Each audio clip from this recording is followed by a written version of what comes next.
সব হয়ে গেল। এইবার চৈতন্য বালা বলছে ওকে সত্যি ভূতে ধরেছে। তাহলে এইবার সবচেয়ে নাম করা ফকির কালু ফকিরকে আমাদের বাড়ি নিয়ে এসো। লোকজন পাঠিয়ে দিল। কালু ফকিরের কাছে গিয়ে বলছে আমাদের হীরামন বালাকে ভূতে ধরেছে।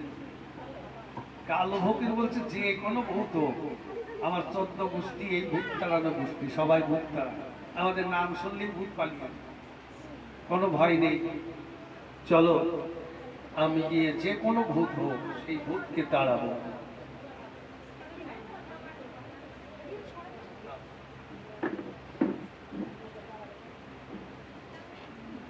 এবার চলে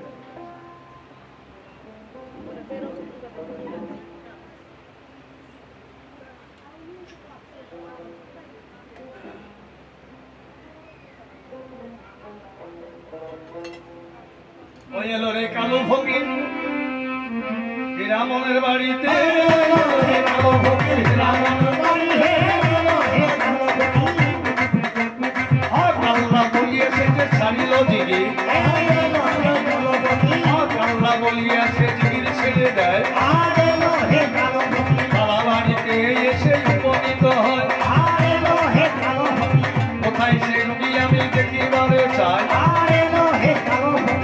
আমার নাম শুনলে আর ভূত থাকে না ভাই।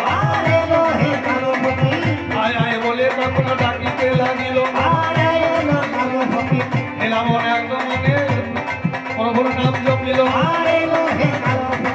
হীরামন আসে না দেখে চিন্তা করে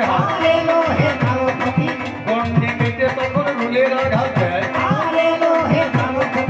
গন্ডি কেটে যখন রুলের আঘাত দিল তন্ত্রে মন্ত্রে হীরামনের কিছুই না হলো। এমন সময় হীরামন ভাবে মনে ওই বেটা হক আল্লাহ বলেছে সত্য, নিশ্চয় হক কাজ এই বেটা করে।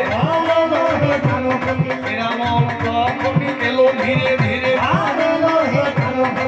হীরামন যখন এসে উপনীত হয় হীরামনের হাত ধরে সেই গণ্ডিতে বসায়। বসতে বলল তখন বসে বসে গেল। এমন সময় হাত পা হীরামনের বাঁধিল। এক মনে হরিনাম হীরামন গায়। চোখের জলে হীরামনের বক্ষ ভেসে যায়। তন্ত্রমন্ত্র যা ছিল মনে কি পড়িল তাতে হীরামনের কিছুই নাই হলো। যখন ভুলের বাড়ি যায় তাতে মনে হীরামনের কিছুই নাই হয়। কালু ফকির চিন্তান্বিত চিন্তায় পড়ে যায়। দেখি আবার কোন ভূতে পায়। এমন ভূত এই জীবনে কোনোদিন দেখি না। আমার কোনো তন্ত্রে মন্ত্রে মোটেই কাজ হয় না। এমন সময় লাগে দিয়ে বলা মশাইকে কয় একটা কাজ করলে এই ভূত পালাইয়ে যায়। এ দেখি হরিনাম বদনেতে গায়। কিন্তু ভূতে দেখে কখনো পায়। এইবার একটা কথা তোমাকে জানাই, কচ্ছপের মাংস এনে দেওয়া যায়। কচ্ছপের মাংস যখনই এনে দিল কাঁচা মাংস হীরামনের হাতে তুলে দিল। হরিনাম স্মরণ করে মুখে তুলে দিল। আরো দাও এই কথা কয়। তাহাদেরকে ফকির এবার ঘরে এই বেটাকে নিশ্চয়ই সত্য ভূতে পায়। আরাম মাংস খেয়েও দেখো এর ভূত না যায়। একে বলে বালা মশাই আমার কথা নেবে। খেজুরের কাটায় আবার এনে দেবে। খেজুরের কাটা যখন এনে বটে দিল আঙ্গুলের মধ্যে কাটা বিদ্ধ করে দিল।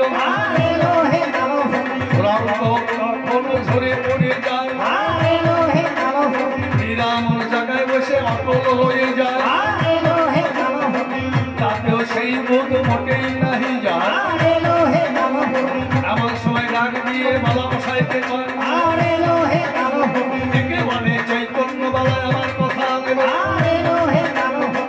একটা কাজ করলে ভূত চলে যাবে, তার ঘরে বেলতি আসে আমার কথা দাও, সেই বেলতি পুড়াই এনে আমার হাতে দাও। বেলতি পুড়াই যখন পিঠে চেপে ধরে চঞ্চল করে হেরামনের পিঠ তখন পড়ে, তবুও হেরামন নীরবতা এলো। আমার সময় হেরামন এক দৃশ্য দেখতে পায়, সম্মুখেতে নরসিংহ মূর্তি দেখতে পেল, যেরূপ হিরণ্যকশিপুকে বধ করেছিল। প্রহ্লাদের বাবা দেখো হিরণ্যকশিপু হিরণ্যকশিপুকে বধ করেছিল শনি, সেই নরসিংহ মূর্তি যখন দেখতে পেল তাই দেখে হিরণ্য বিক্রম দিল, হুঙ্কার ছেড়ে যখনই মোড়াবে চরচর করে সেই দড়ি ছিঁড়ে যায়, হিরণ্যের সকল বন্ধন ছিঁড়ে গেল। ঘরে বেলতিখানা হাতে তুলে নিল, বেলতিখানা হাতে তুলে যখনই বিক্রম ভয় পেয়ে ঘরে গিয়ে দরজা বন্ধ করে দেয়। চৈতন্য বালাকে নিয়ে ধাওয়া করে চৈতন্য বালা পড়াইয়াছিল তার ঘরে, দিয়ে যখনই আঘাত দেয় ঘর কেটে একটুখানি মাথায় লেগে যায়, ঘর কেটে একটুখানি মাথায় লেগে গেল, তাহাকে বালা মশাই জ্ঞান হারিয়ে গেল। এদিকে কালু ফকির ভয় পেয়ে পালায়, হিরামন পিছে পিছে ধায়, হিরামন বালা যখন দাও ছুড়িয়ে দেয় দাও গিয়ে লেগেছে ওই ফকিরেরও পায়, ফকিরের পায়ে গিয়ে পাও কেটে গেল, রক্তাক্ত হয়ে সেই ছুটি পেলা নিল। বাড়ি গিয়ে ফকিরের ওই মশলা লেগে যায়, সেই কসলা থেকে সেই ফকিরও মারা যায়। তালক রচিল অমৃত অমৃতের তালক বললেন আপনি তালক রচিল অমৃত অমৃতের হিরামন ধাওয়া করে সবাই বলল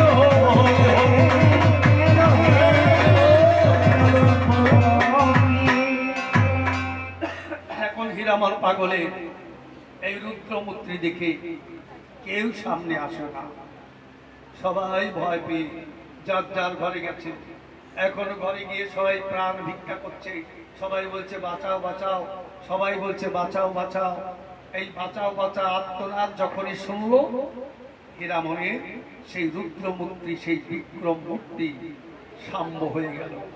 যখনই সাম্য হয়ে গেল তখন কে যেন ইশারা দিল তোর এখানে থাকা উচিত নয়, অলক্ষ্যে দাঁড়িয়ে ঠাকুর তাকে ইশারা দিয়েছে তোর এখানে থাকা উচিত নয়, তাই যাত্রা করেছে। কোথায়? ওড়াগাঁ। এই ঘটনাস্থলকে লক্ষ্য করে আমাদের দাদু কবি সাধক কবি বিজয় সরকার এই গানটা লিখেছিল। অনেক কবে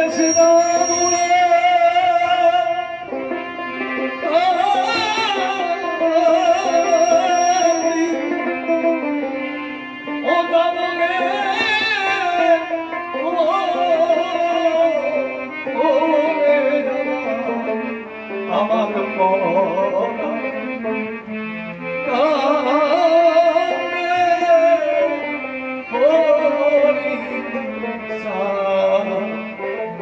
চাঁদ বলে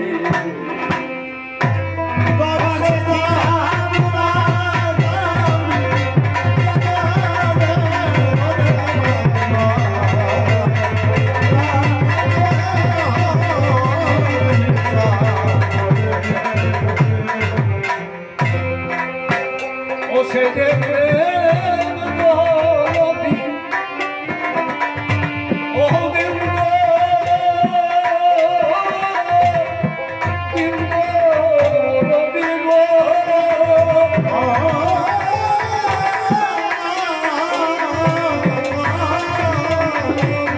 দিনকে স্নেহ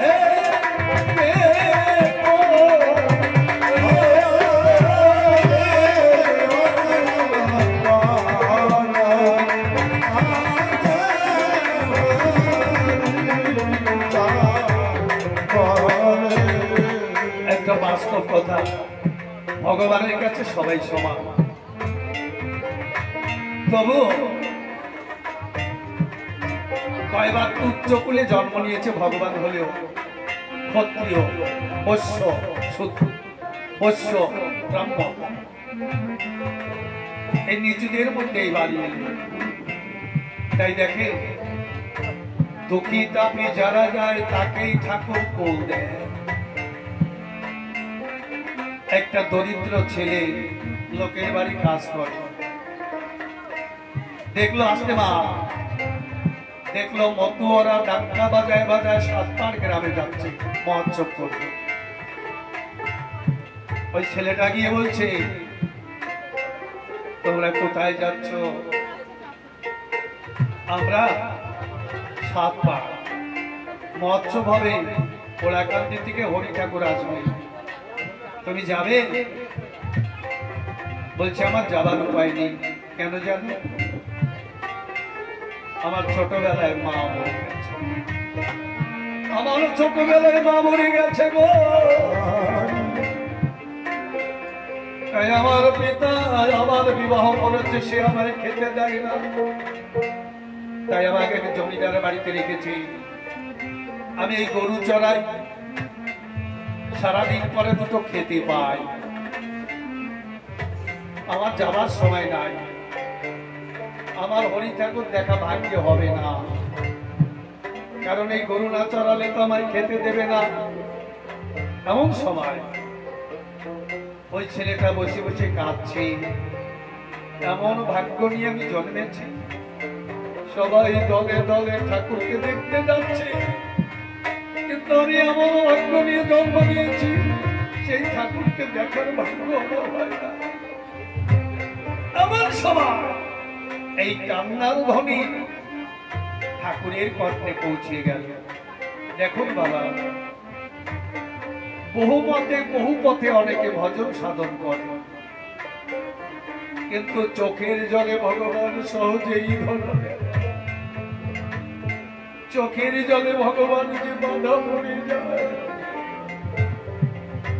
চোখের জলে মানুষের চিত্ত ধৌত হয়। হাতে পায়ে নোংরা পরিষ্কার করতে গেলে যেমন জল প্রয়োজন হয়, এই চিত্ত গুহার নোংরা পরিষ্কার করতে হলে চোখের জল ছাড়া যায় না মশাই। ওই কান্না ঠাকুরের কাছে পৌঁছে গেছে। ঠাকুর একটা পালকের বেল ধরে এসে বলছে, এই ঠাকুর দেখতে যাবি? আজকে তুই ঠাকুর দেখতে যাবি? কি করে আমি যাব? এই গরুটা রাখলে আমায় যে খেতে দেবে না, আমায় খেতে দেবে না। বলছে তোর গরু আমি রাখবো, তুই ঠাকুর দেখতে যা। জানিস আমি এই গরু কোনো একদিন দেখেছি, আমার এই গরু রাখা অভ্যাস আছে। তুই তো কয়েকটা গরু, আমি লক্ষ গরু চড়িয়েছি, আমার অভ্যাস আছে। দেখবি আমি মন্ত্র দেব, এই গন্ডির বাইরে যাবে না। মন্ত্র কিছুই নয়, হরি ঠাকুর একটা লাঠি দিয়ে দাগ দিল, তার বাইরে গরু আর যাচ্ছে না, বাইরে আর যায় না। ও বলল আমি নিশ্চিন্ত হলাম, এবার আমি ঠাকুর দেখতে যাই। কিন্তু সাতপাড় গ্রামে ঠাকুর গেছে। ওই ছেলেটা এত ভিড়ের মধ্যে যেতে পারছে, তাই পথে বসে কাঁদছে, ঠাকুর আমি তো কোনোদিন যাওয়ার সুযোগ পাই না, যদি বা পেলাম, এত লোকের ভিড়ে তোমায় দেখা আমার আর হলো না, আমি ফিরে যাই। ঠাকুরের পার্শ্বদ যারা ছিল তাদের বললো, দেখ ওই বাসের কোনায় বসে বসে একটা ছেলে কাঁদছে, ওকে দিয়ে ও আমার কাছে। সবাই গিয়ে ছেলেটাকে খুঁজে ঠাকুরের কাছে নিয়ে এলো। যেই নিয়ে এলো যেই বলছে তুমি না আমার গরু রাখতে গেলে, তুমি মিথ্যাবাদী, তুমি তো বলেছিলে তো গরু রাখবো, তুই ঠাকুর দেখে আয়, তুমি গরু রাখা বন্ধ করে এখানে এসে বসে আছো। ঠাকুর কি করলো, মুখটা বন্ধ করে বুকে জড়িয়ে ধরেছে। তুই কথা কাউকে বলিস, বলছে তুমি যদি দয়াল বান্ধব হবে তাহলে আমার মাকে কেন কেড়ে নিলে বাবা? তুমি তো রবি পারো, মা নেই বলে আমি খেতে পারি না, আমার মা, আমার সৎ মা আমায় খেতে দেয় না। তোকে খেতে দেয় না, তোর এক মাকে আমি কেড়ে নিয়েছি, তোর আর এক মা আছে। গিয়ে দেখ ঘোড়া গান্ধী তোর মা শান্তি মা বসে আছে, তুই তার কাছে তোর ব্রহ্মধারিণী মা যেমন করেছে তার থেকে বেশি স্নেহ বেশি ভালোবাসা দেবে। কারণ এ যুগে আমি যে দুঃখী তাপীদের জন্য এসেছি। তাই তো দাদু গাইলেন, দুঃখী জনকে সবাইকে ঠাকুর বুকে তুলে নিয়েছে। তারে যে দেখেছে সে তো নিজের বান্ধব নয়, নয় করে হরি প্রেমী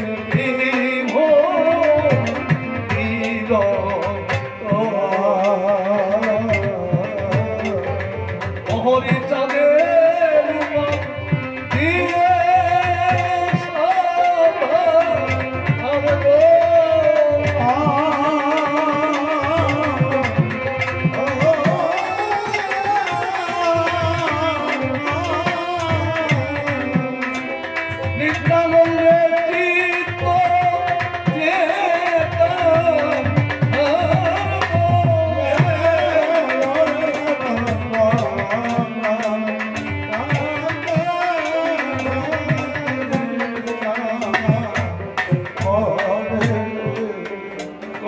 দিয়ে দিতে পাহাড়ের ঘোড়া কান্দির সহজ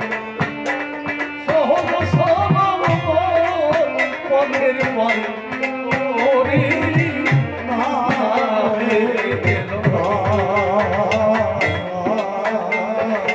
এত সোজা কোন যুগে দিয়েছে, কোন তন্ত্র মন্ত্র নাই, হাতে কাপ মুখে নাম করলেই সব। কলির যুগে দিতে পারে ওরা কান্দি সহজ সরল পথের পরে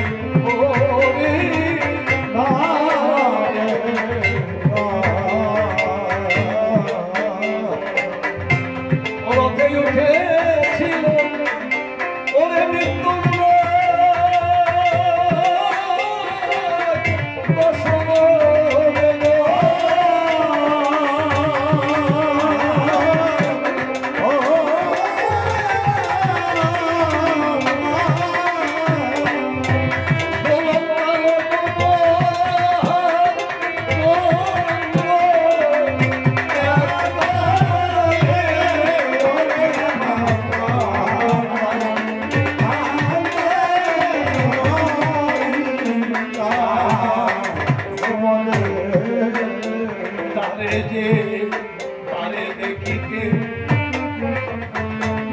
সে কি পারে ও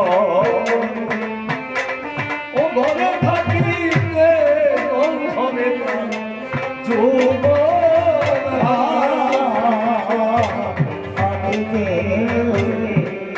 তারে যে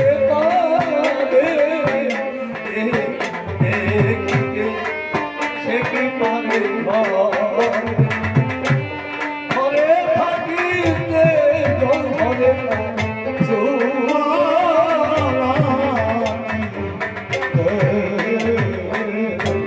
ঠাকুরের লীলা এর বোঝার মতো সাধ্য কারণ। দেখেন আমাদের যিনি কামদেব, 33 কোটি দেব দেবীর মধ্যে কামদেবের মতো রূপবান আর কেউ ছিল না। ওই কামদেব যেদিন রাধা রানীকে আক্রমণ করলো, সেই দিন কৃষ্ণ ক্রোধান্বিত হয়ে বলল, আমার রাধা রানীর দেহে কাম নেই, তাকে তুই আক্রমণ করেছিস, তোকে অভিশাপ দেব। তখন বলছে, না আমি ভুল করেছি, তুমি আমায় অভিশাপ দেবে না, বরঞ্চ তোমার চরণ কিভাবে পাওয়া যায়। এই কলির যুগে সেই কামদেব জন্ম নিয়েছে। তারপরে সেই কামদেব বাবা লোচন গোসাই হয়ে জন্ম নিয়েছে। এই যত মানুষ ফরিদপুর ডিস্ট্রিক্টে ছিল, লোচনের মতো রূপবান কেউ ছিল না। অত সুন্দর পুরুষ, অত চেহারাবান পুরুষ আর এই ফরিদপুর ডিস্ট্রিক্টের মধ্যে ছিল লোচনের। কিন্তু সে তো ঠাকুরের ভক্ত। সেই লোচনে গিয়ে ঠাকুরের কাছে বলছে, ঠাকুর তুমি তো জানো আমি কে, আমি সেই কামদেব, এই জন্য আমার এত চেহারা এত রূপ, তোমার কাছে একটা জিনিস চাইবো, দেবে? বলছে, তুই কি চাস? আমি চাই আমার এই রূপ যেন থাকে না, আমার সর্বঙ্গে যেন কুষ্ঠ রোগ হয়। কারণ কি জানো, আমার এই রূপ থেকে সবাই মুক্ত হয়ে যায়, এইটা যাতে না হয় সেই জন্য তুমি আমাকে কুষ্ঠ রোগ। ঠাকুর কাছে চেয়ে নিল, কুষ্ঠ রোগ হলো। যে দেখে সে ঘৃণা, আর আগের মতো ভালোবাসে। লোচনের সুবিধা হলো, তাই তো আমায় ঘৃণা করছে। এখন আমি ঠাকুর ভজন এক মনে করব। কিন্তু যারা যারা জানে, যারা যারা চেনে, তারা তো ছাড়ে না। ওনার এক শিষ্য ছিল যশোর, সেই বাড়িতে যখনই যায় ওই শিষ্য মেয়ে বলছে, তোমার গুরুদেবের রান্না আমি করব। লোকের বাড়ি গুরুদেব আসে, সবাই দেখতে যায়, কি সুন্দর দেখতে, কি সুন্দর চেহারা। আর আমার গুরুদেবের আঙ্গুলি নাই, পায়ের আঙ্গুলি নাই, হাতের আঙ্গুলি নেই, পুজ রক্ত, আমি মুখ দেখাবো কি করে? আমি ওনার রান্না করবো না, চলে যেতে বলবো। যেই বলছে, লোচন গোসাই অন্তর্যামী অন্তরে টের পেয়েছে, দেখে বলছে, আমা তুই আমার বাইরেটা দেখেছিস, ভিতরটা দেখিস, তুই ভালো হয়ে রান্না কর, আমি ভালো হয়ে খাবো। যখনই ভক্তি সহকারে রান্না করে খেতে দিতে এলো, তখন দেখলো সেই কুষ্ঠ রোগ নেই, সেই আগের রূপ, সেই সুন্দর রূপ, সেই সুন্দর ছোট বন্ধকান্তি দেখে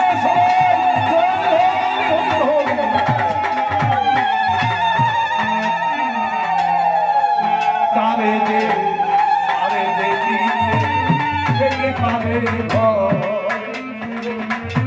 ও ঘরে থাকিতে জল হবে না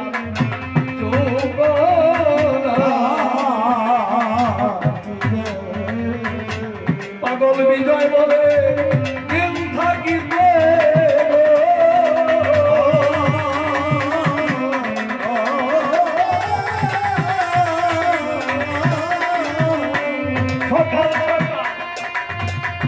চলে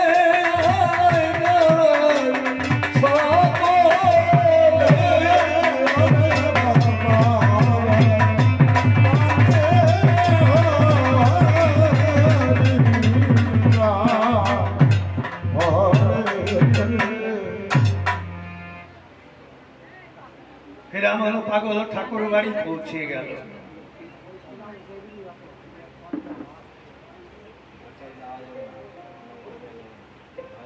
যখনই ঠাকুরের কাছে গিয়ে পৌঁছায়,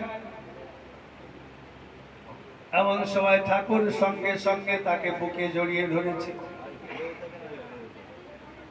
জড়িয়ে ধরে হীরামনকে কামনা সাগরে কিনারে নিয়ে নিজ হাতে স্নান করিয়ে দিয়েছে।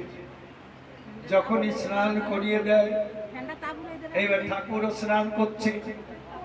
এমন সময় হীরামন পাগল দেখলো যে ঠাকুরের হাতগুলো দিয়ে রক্ত বেরোচ্ছে।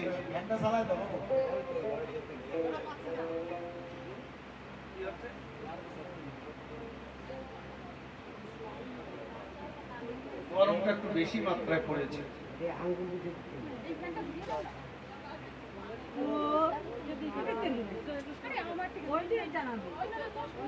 একটু অফ না, একটু অফ। যখন হীরামনকে স্নান করায় দেয়, ঠাকুরও স্নান করছে। এইবার হীরামন দেখলো ঠাকুরের অঙ্গলে দিয়ে রক্ত বেরোচ্ছে, আর হীরামনের পৃষ্ঠে যে বেলতি দিয়ে দাগা দিয়েছিল সেই দাগা ঠাকুরের অঙ্গে। দেখুন বাবা, একটা ছোট্ট কথা ব্রাকেটে বলি, সেই ঠাকুরের কেউ যদি ভক্ত হয়, তার দেহ মনপ্রাণ জীবন যৌবন যদি তার চরণে সব সঁপে দিতে পারে, তখন এইরকম ঠাকুর তাকে গ্রহণ করে। কিন্তু আমরা তো দিতে জানি না, সে নেওয়ার জন্যে ব্যস্ত, সে নিতে না পেরে দুঃখ জোড়া কেন আমায় তোদের বোঝাটা দেয়। আমাদের যে বোঝা তিনি নিতে এসেছেন, তিনি নিতে চান, কিন্তু আমরা তো দিতে জানি না, দিতে পারি না। আমরা মায়া মোহর অন্ধকারে সেই কামনা বাসনার লোভে পড়ে ঠাকুরকে ভুলি, তার চরণে আমরা তাকে সঁপে দিতে আমরা পারি না। এমন সময় দুইজনে স্নান করে এলো, ঘরে এসে বসে ঠাকুর বলছে, হে রাম, তোকে এত অত্যাচার করলো, তুই কিছু বললি না কেন? বললো, যখনই বাড়িতে উঠেছিল হক আল্লাহ বলেছিল, আমি ভাবলাম হক ছাড়া নাহাক করবে না, আর আল্লাহ বলেছিল। তখন আমার রাধা রানীর কথা মনে পড়লো, লাকারে লাদিনী শক্তি মহিম রাধা কথা যেই মনে পড়লো, তখন আমি ওকে কিছু আর বলিনি। এই জন্যে হকারে কেশবচ্চৈব, রাকালে নাদিনী শক্তি মহিম রাধা, এই দুটো শক্তির মধ্যে হরিনাম রয়েছে বাধা। হরিনাম নিলে পরে সেই লাদিনী শক্তি হকার তার নাম নেওয়া হয়ে যায়, কৃষ্ণ নামও নেওয়া হয়ে যায়। এই জন্যে আমি তাকে কোনোদিন তাকে আমি কোনো কিছু বাধা দেইনি। কেন জানেন? এই যে আমাদের ঠাকুরকে জগতে এলো, আমাদের কত সুন্দর মতপথ, সহজ মতপথ, কোনো বাধা নেই, বিঘ্ন নেই, জাত নেই, পাপ নেই, কোনো সূচি নেই, অসুচি নেই, দিন নাই, রাত নেই, এত সোজা, এত সহজ। আর ওই কোনোদিন দিয়েছে? গৌর অবতারও দেখবেন তার কত বিধি নিষেধ আছে, কত সূচি আছে, অসুচি আছে, নিয়ম আছে, কত কিছু আছে। আমাদের কোনো কিছু নেই, সবাই এক চালে খাও, এক পাতে চলো, গুরুও নাই, শিষ্যও নাই, একসাথে চলা যায়। দেখবেন কিছু কিছু মতে আছে গুরু যেখানে বসবে শিষ্য সেখানে বসতে পারবে না, আছে না? গুরু যা খায় তা শিষ্যকে দেওয়া যাবে না, গুরুর একটু সঙ্গের খাবার দিতে হবে। কিন্তু মথুর বাজারে তা তো নেই, গুরু যা খাবে শিষ্য তাই খাবে, এক থালায় এক পাতে। এত সুন্দর মত, এত সুন্দর পথ কেন আমরা গ্রহণ করতে পারিনি? কেন আমরা সেই পথে চলতে পারি না? এবার হেরামন পাগলকে ঠাকুর বলছে, যা তুই দেশে দেশে হরিনাম প্রচার কর। ও পাগলের লীলা খেলা কে বুঝিতে পারে গো,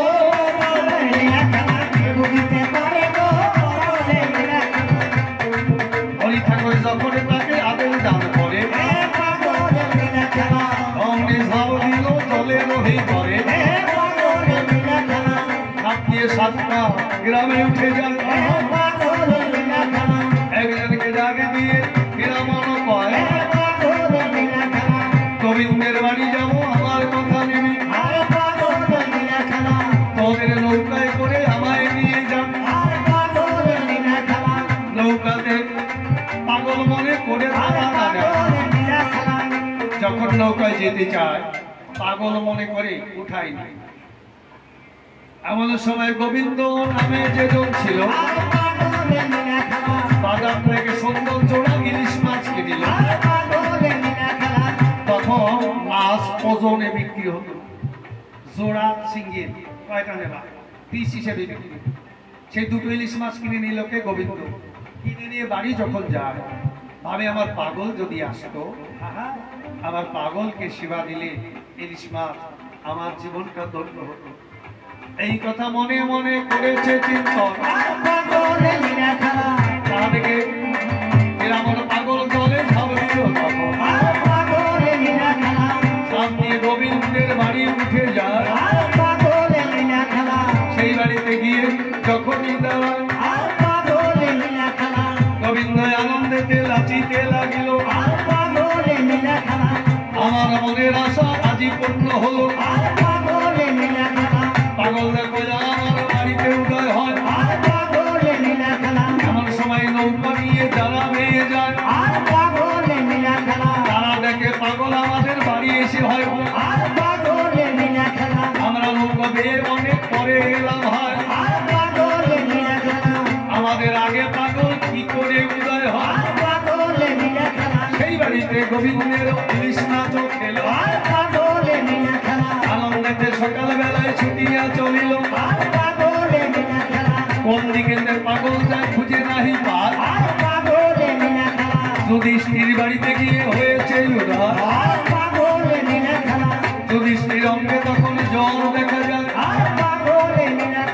অনগত্যার বন্ধুকে জল সারে নাই মশায়। সেই বাড়িতে পাগল গিয়ে উপনীত হলো, যুধিষ্ঠির স্ত্রী এসে চরণে পড়েল,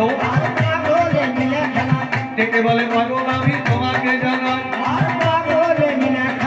তোমার ভাই দেখো মনে হয় বেঁচে না। এই কথা যখনই পাগল শুনতে পেল, আস্তে আস্তে যুধিষ্ঠিরের কাছে গিয়ে বসিল, জয় হরি বল হরি বলে হাত বোলাইয়া দেয়, জয় হরি বল হরি বলে হুঙ্কার ছেড়ে দেয়। যুধিষ্ঠির তখনই ভালো হয়ে যায়, যুধিষ্ঠির ভালো হয়ে নাচিতে লাগিল, রাবণের সঙ্গে এবার নাম গাইতেছিল, দুজন মিলে হরি বলে নাচিতে লাগিল। বলে মরা মানুষ বেঁচে গেল হরি নামে বল, এবার সবাই মিলে হরি হরি বলিতে লাগিল।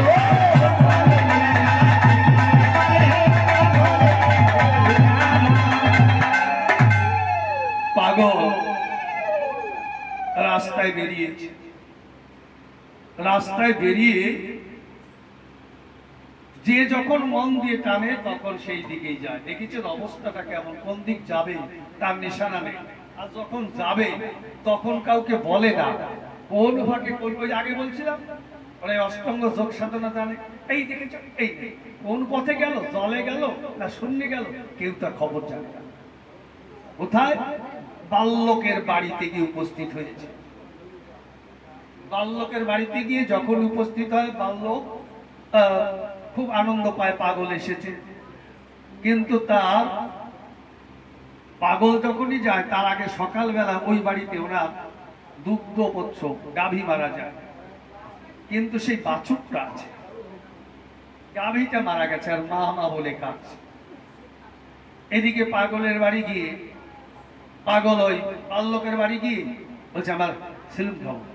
বাংলাদেশ ওইটা তখন ছিল, ওইগুলো ছিল, ওইগুলো খেত, আর ওইগুলো সব জায়গায় উপকার ছিল। আর আমরা তো আধুনিক যুগ, যেটাই যেটাই ক্ষতি, কোনটাই কোনটা আমাদের সর্বনাশ হবে সেইটা সেইটা আমরা বেছে নিই।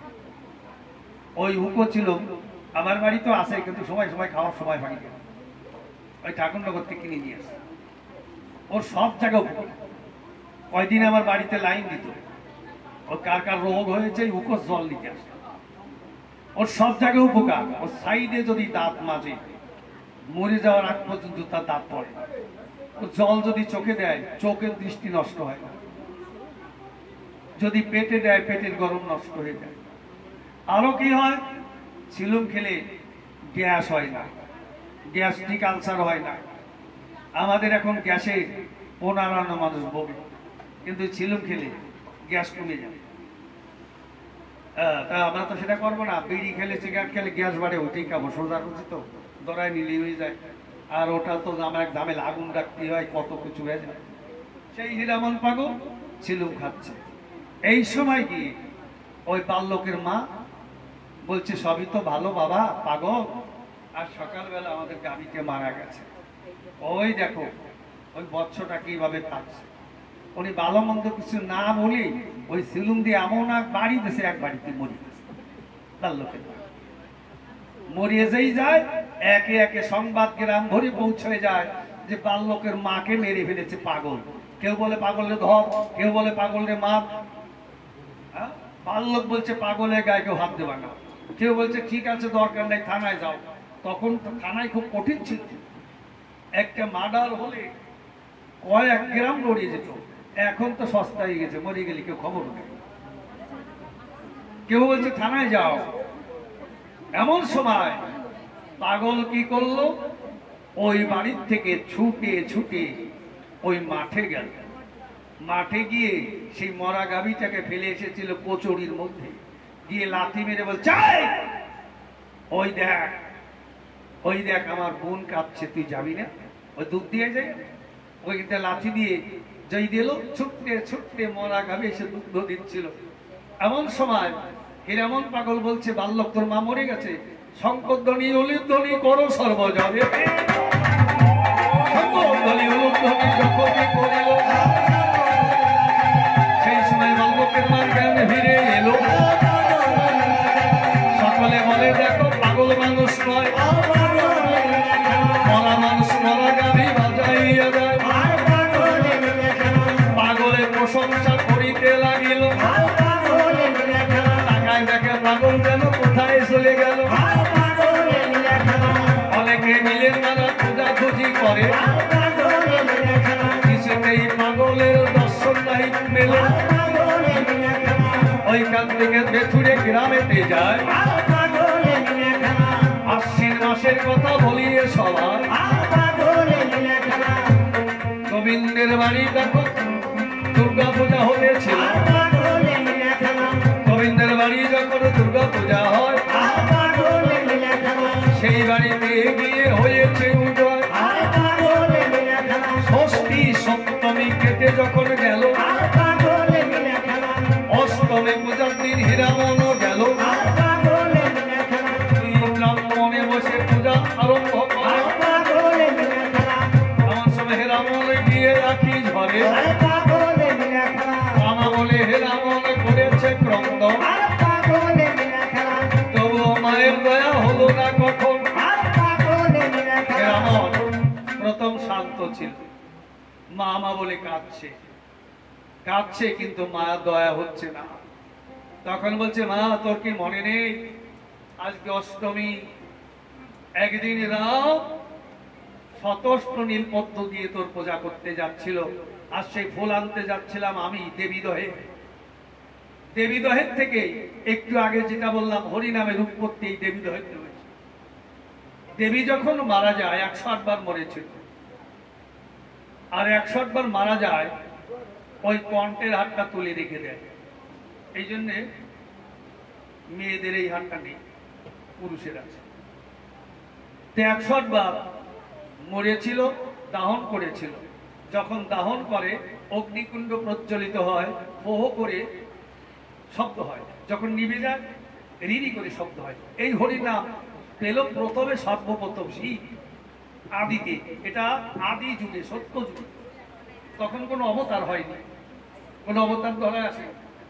ওই নাম জপতে জপতে গোলকে গেল, গোলক বিহারী বলল, শিব এই নাম এখন জগতে দেওয়ার সময় হয়নি, এটা গোপন অবস্থায় রয়ে যাক, যেদিন প্রয়োজন হবে এই গোলক থেকে ভূলোকে এই নাম তখন পৌঁছিয়ে যাবে। ওই যে গোলকে রেখে দিল, এই যে হরিনাম দিল। আর সেই কথা সেইখানে থেকে ওই দাহন করার পরে নাভিপদ্ম পড়ে না ফেলে রেখে দেয়। 108টা নীলপদ্মের জন্ম হয়। 108টা নীলপদ্ম হনুমান আনতে গেছিল, একটা পদ্ম দেবী চুরি করে নিয়েছিল। আজ বলছে, মা তুই সেদিন পদ্ম চুরি করে নিয়ে মুক্তি পেয়েছিলি, আমি কিছু বলিনি। আজ যদি সন্তান জ্ঞানে দুঃখ নাই বিষয়, নিয়ে বিসর্জন দেব ওই জলাশয়। এই বলে হুঙ্কার সরে মায়ের কাছে গেল, সন্তানকে মা দুঃখ দিতেছিল। ব্রাহ্মণ ঘরে যখন দেখিবারে পায়, হীরামনের মুখ বেয়ে দুগ্ধ পড়ে যায়। দুগ্ধ খায় হীরামন চুপ শব্দ করে, অবাক হয়ে ব্রাহ্মণ গায়ে চলে গেল দূরে। একই আশ্চর্য দিলেন, আমরা করলাম দর্শন। ব্রাহ্মণ হয়ে মায়ের দেখা পাইনি কখন, ব্রাহ্মণ হয়ে মায়ের দেখা কোনোদিন না পায়। পাগল দেখো দুঃখে যায় দেখিবারে, এই কথা গ্রামে গ্রামে ওকে যখন গেল, কোন ভাগে পাগল আবার পালাইয়া গেল। পাগল পালাইয়ে পথে পথে যায়, কার্তিক নামে এক ভক্ত দেখতে পায়। মিথ্যা মামলায় সেই ভক্ত জড়ায়, হাতে একটা দান হীরামন পেল।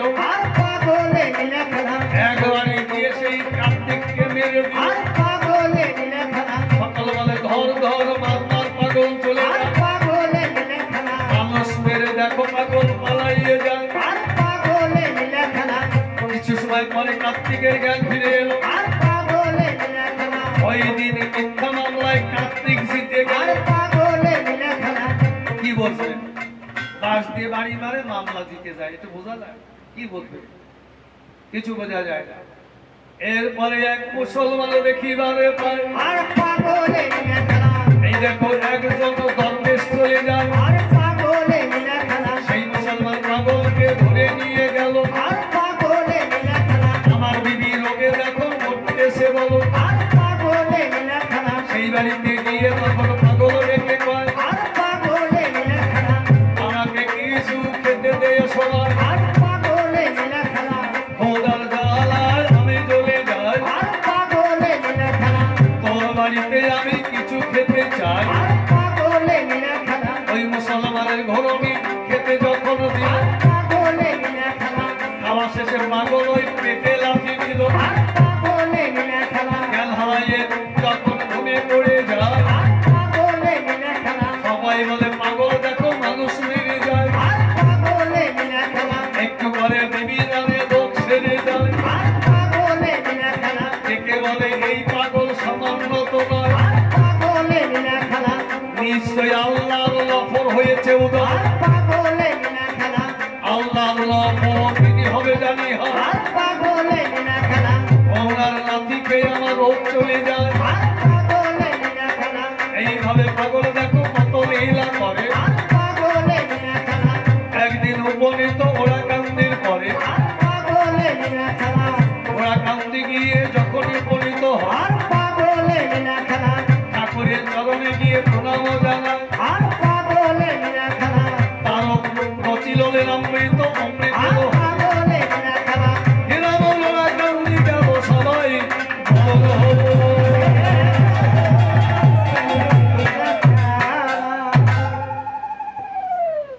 এমন যে ওরা কান্দি যায়, ওরা কান্দি গিয়ে সেদিন এমন তো সব জানতো, সব চিনত। ওই ওরাকান্দি ঠাকুর বাড়ি কি জন্য যায়? কেহ ঠাকুরের চরণ পেতে। কিন্তু তুমি যে বিধানগুলো দিয়েছ সেটা কেন করছে না? বলে সেটা তো বিধান দিয়েছি বাঁচার জন্যে, কিন্তু সেই বিধান যদি না করে সেটা তো তার ব্যাপার। দেখুন কি বিধান দিয়েছে। এই দিদি তো গান গেয়ে বেড়ায়, একটা গানে আছে অশ্বিনী গোসাই, আমায় গুরুত্বপূর্ণ কথাগুলো শুনবেন, যদি শোনেন বলি যে আমার পালা কিন্তু শেষ হয়ে গেছে, আর নেই বেশি, এখন যা বলবো এটা বাড়তি। হরিচাঁদের অপর লীলা রে লীলা বোঝে সাধ্যকার, এই গানটার মধ্যে আছে। লই নিজ নারী ব্রহ্মচারী বোঝাইতে দেবিচার। গানটার অর্থ কি? আমি যে স্বামী স্ত্রী, আমরা যদি বলি না আমরা স্বামী স্ত্রী চলছি, সেটাও বেবিচার। আপনি বলতে পারেন আমি তো অন্য কোনো দ্বারে যাইনি, অন্য কোনো নারীর সঙ্গ করিনি, আমার স্ত্রীর কাছে গেছি, সেটাও বেবিচার। কেন বেবিচার? আপনি সন্তান জন্ম দেওয়া ছাড়া যেদিন যেদিন নষ্ট করছেন সেই দিনই বেবিচার। গুরুচাঁদ ঠাকুর, এটা পরের কথা, গুরুচাঁদ ঠাকুরের কাছে তিন ছাড়ার এক ভক্ত গেছে, গিয়ে বলছে বাবা নারী নিয়ে ব্রহ্মচারী কি করে হয়, আমাকে একটু বোঝায় বলো। ঠাকুর কিছু ভালো মন্দ না বলে বলছে তোর এই 2.5 বিঘের দাগে, বাংলাদেশে ওনাদের ওখানে 52% বিঘে, আর আমি যেখানে জন্ম নিয়েছিলাম ওখানে 90% বিঘে। আমি যেখানে ছিলাম তোর কি না দিয়েছে? তোর ঘর লাগে না, বাড়ি লাগে না, তোর বস্ত্র লাগে না, তুই ল্যাংটা হয়ে ঘুরিস, তোর সব আমি কেড়ে নিয়েছি, তোকে কি না দিয়েছি? তুই আমাকে জ্বালাবি না, তুই তোর দেশের মানুষ, তুই দেশে চলে যা। এমন পাগলকে ঠাকুর বিদায় দিল। এইবার ফিরে গেল তার স্ত্রীর কাছে, স্ত্রীর কাছে গিয়ে বলছে আমি কিন্তু জন্মের মতো চলে যাচ্ছি, যদি যাবে তাহলে আমার সঙ্গে চলো। হীরামনের স্ত্রী কি করলো? যখন হীরামন জলের মধ্যে হাঁটা দিল, ও ভাবলো জলে গেলেই তো ডুবে মরবো, আর যেতে পারবো। কিন্তু হীরামন জলের মধ্যে হেঁটে চলেই গেল। যাই হোক, আমাদের এই যে হরিলীলা রামায়ণ, এটা আমাদের একটা হীরামন পাগলের উপাখ্যান, আর একটা আছে, সেটা এখন আমি আজকে শুরু করিনি, মানে এ তো সবই ঠাকুরের কথা, তার লীলামৃতের কথা, আমরা একটু রামায়ণের শখে সাজিয়ে নিয়েছি। আমাদের ব্যক্তিগত কিছুই না, ব্যক্তিগতের মধ্যে রামায়ণের শখে সাজানোটুকু আমাদেরকে দিত, কিন্তু আসলে সব ওই লীলামৃতের কথা ছাড়া কিছুই। এইবার এরামন পাগল দেশে যাবে, সমস্ত ভক্তরা মিলে, আর বাড়ির মালিকের তরফে আমাদের নিবেদন। এখন শেষ করে দাও, বন্ধ করে দাও।